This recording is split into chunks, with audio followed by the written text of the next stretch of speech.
we have unspent talent point now. Okay, so at level 15 and every 15 levels after there, and then again at 100 apparently, you can get 1 talent. Oh, we can do dungeons now. So let's see, our talents are Master Poisoner, increases damage done by your poisons by 40% and non-damaging effects by 20%. Elaborate Planning. Finishing moves grant 12% increased damage for 5 seconds. Or Hemorrhage. Rips a gushing wound in the target, dealing 71 physical damage and increasing your bleed damage from your abilities on the target by 25 for 20 seconds. Awards 1 combo point. You know, that might actually be pretty good, Hemorrhage.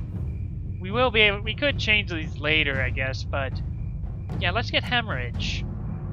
And new ability, Hemorrhage. Okay. And I'll keep moving these around a bit. Gotta try and figure out an optimal rotation, I guess. I don't know, Mutilate to Hemorrhage to Envenom, maybe?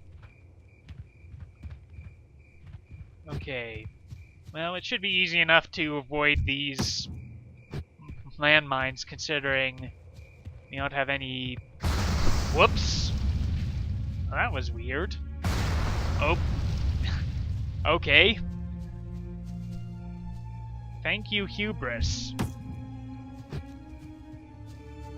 Just prove me wrong, why don't you?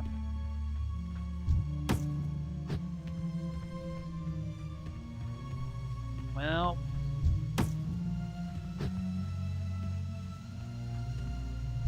Although at least it didn't seem to actually do any damage to... Whoop! Okay, a small amount of damage. Whee!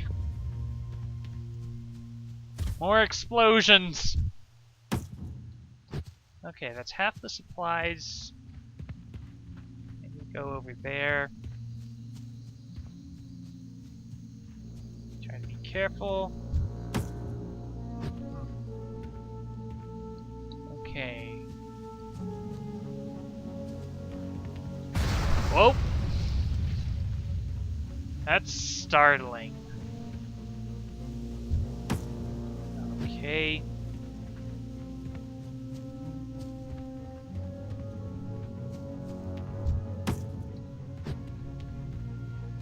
I don't think stealthing would help us, but I don't know.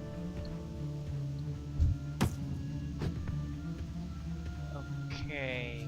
More corpses over there. And that's that done. Now we just have to get on top of this ridge so we can deal with the Warlord Krellian and then get the SFG back. And I might as well get a little more water.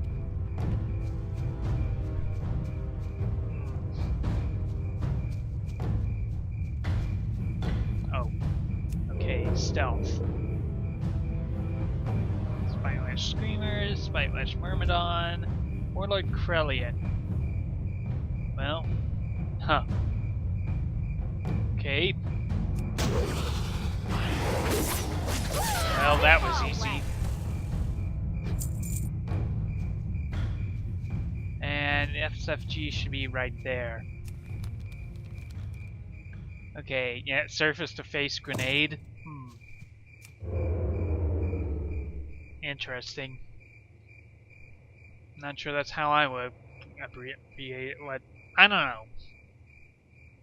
I mean, I'm pretty sure it's a reference to BFG, but I don't know. What do I know? Nope. Hold on.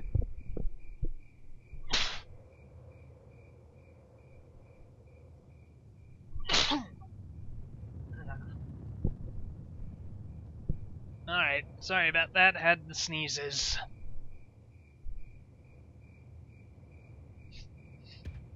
Anyway, time to turn these in. Smart mouth, huh?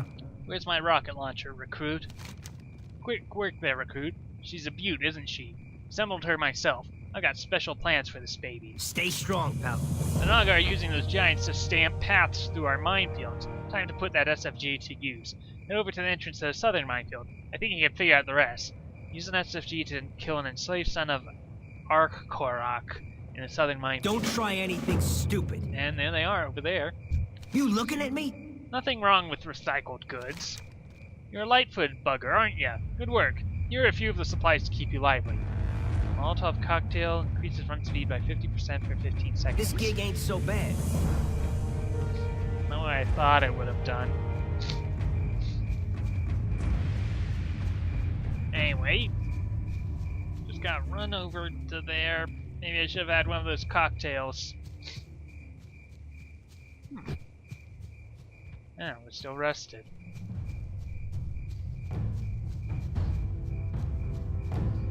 But again, I wasn't really doing that much. Okay. SFG, away! Boom. And just the one.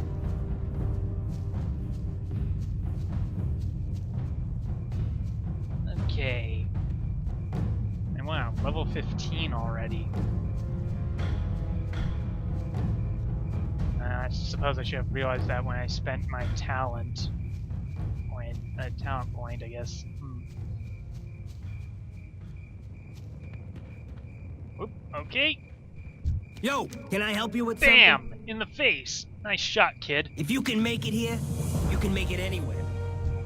Yeah? What do you want? Things seem to be quieting down a bit. Gallywicks will probably keep forking out cash to keep us posted here, but I have a feeling we might be able to milk a bit more out of the deal. Naga and Sea Giant aren't normally friends, so the Naga must be controlling them somehow. Take this stealth fuel generator, get in those ruins, and let me know if you find something that looks really pricey. Okay, we have to enter the ruins of Eldrath and identify the heart of Arkkorak. Hey, I got your back. And now we're a lot more stealthy than we normally are. And automatically is used. Yeah, stealth fuel generator stealth. Okay, well, this is not safe, but you know, never went for safe. Oh, okay. Interesting. Anyway, a little bit more water, I think.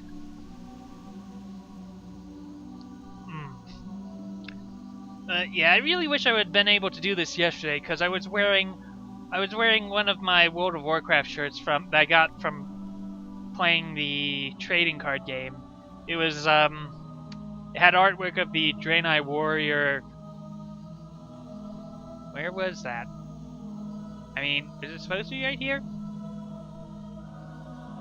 Well, anyway, it had artwork of the Draenei warrior Halavar on it.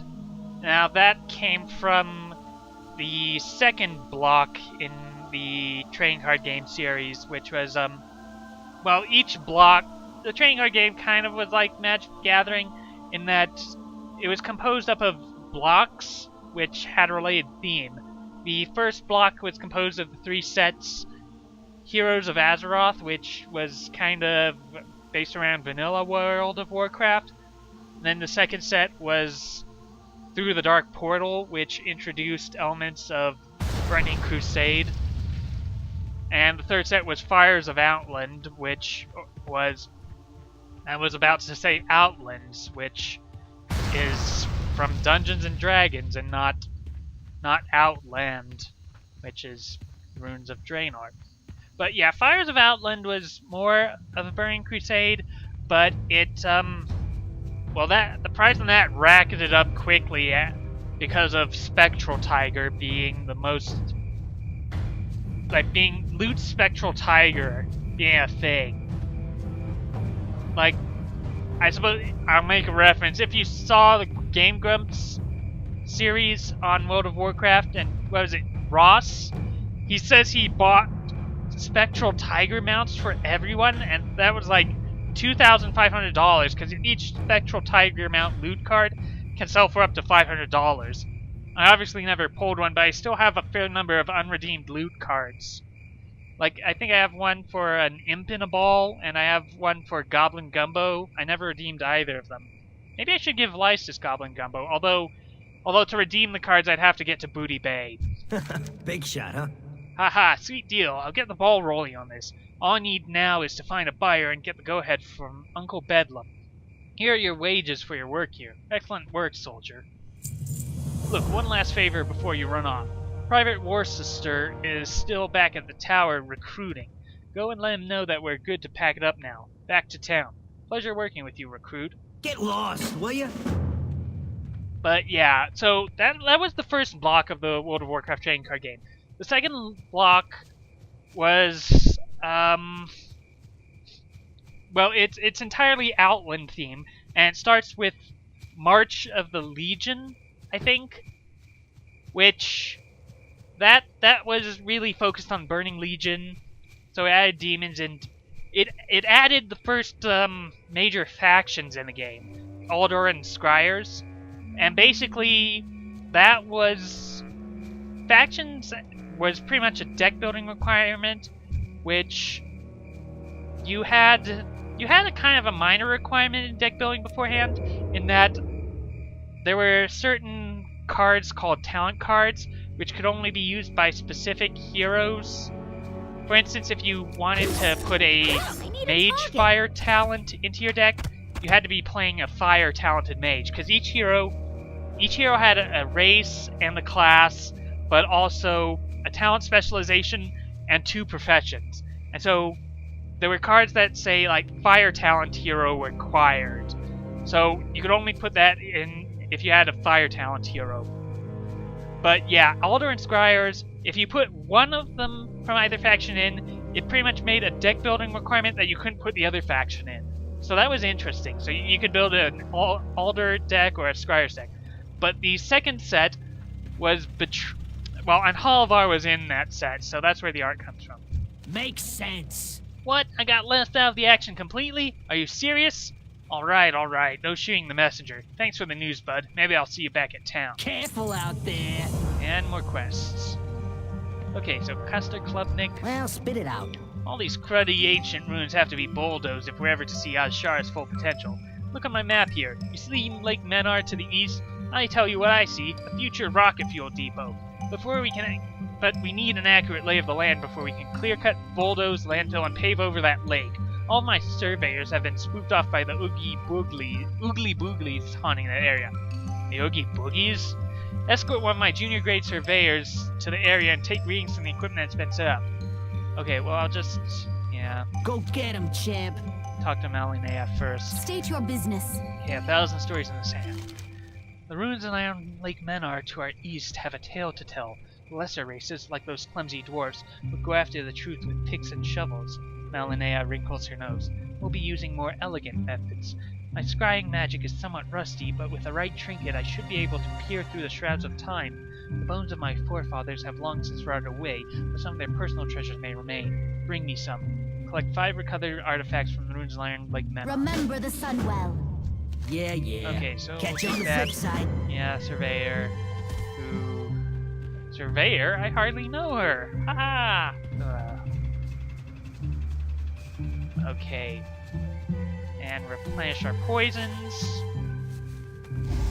But yeah, the second set in the second block was Betrayers. I forget the full name, but I call it Betrayers. And that was really interesting because it added traitor heroes.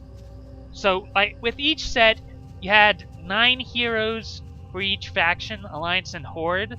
And yes, 9 heroes, because this is back before Wrath of the Lich King added Death Knights. But the interesting thing about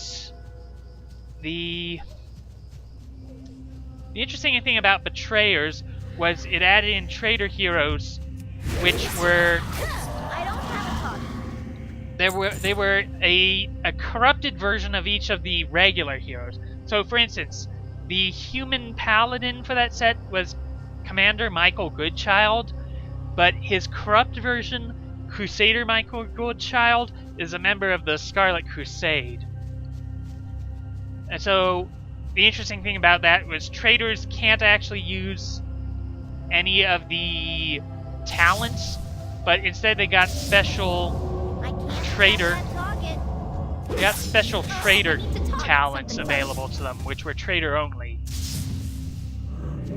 And that kind of went into the third I can't attack that target. third set in that block, which was I think was it Path of Illidan? I'm not certain. It's the abbreviation for it was just Illidan, so I'm going with that. And that added loyal talents or loyal items. So basically, those could only be used by a non-trader hero. So, well, the problem was they never really followed up on the whole trader thing. So, I think there's only 18 trader heroes, period. And it's interesting, there was actually an event where you had the opportunity to play against one of the developers, which one of the local card stores, which I frequented a lot. They ran that event, so I had a chance to speak with one of the developers, and I asked him why we didn't have any Scourge trader heroes. He said that they were saving that for Wrath of the Lich King, which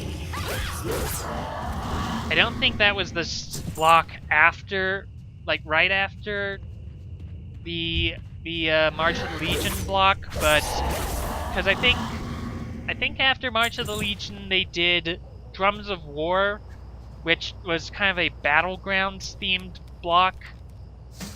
Like there was Drums of War, and then there were two others which I didn't really get into because I was losing interest with the game.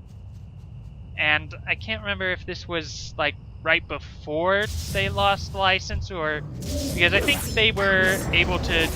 I can't remember if they did the next block after the Battlegrounds block, which actually was the start of Wrath of the Lich King, because I think it started with something, and then it went into Ice Crowns, or no, it went into Wrathgate, and then I think after Wrathgate it went to Ice Crown Citadel, actually. And of course they also had these things called raid decks, which were kind of a large group, many against one type thing.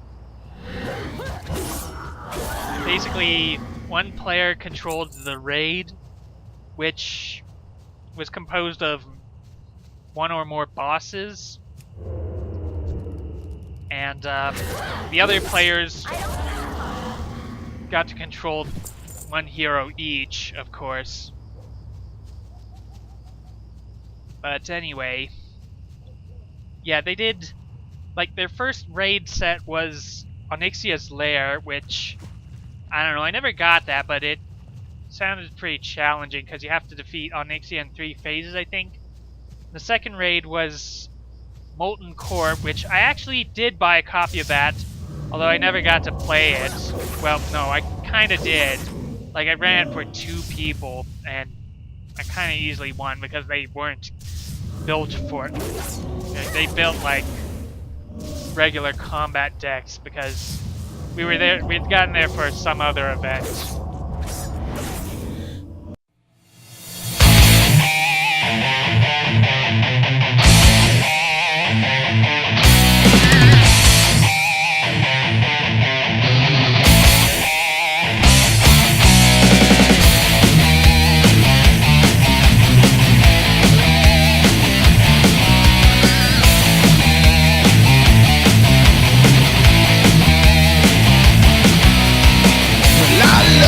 One-shot mages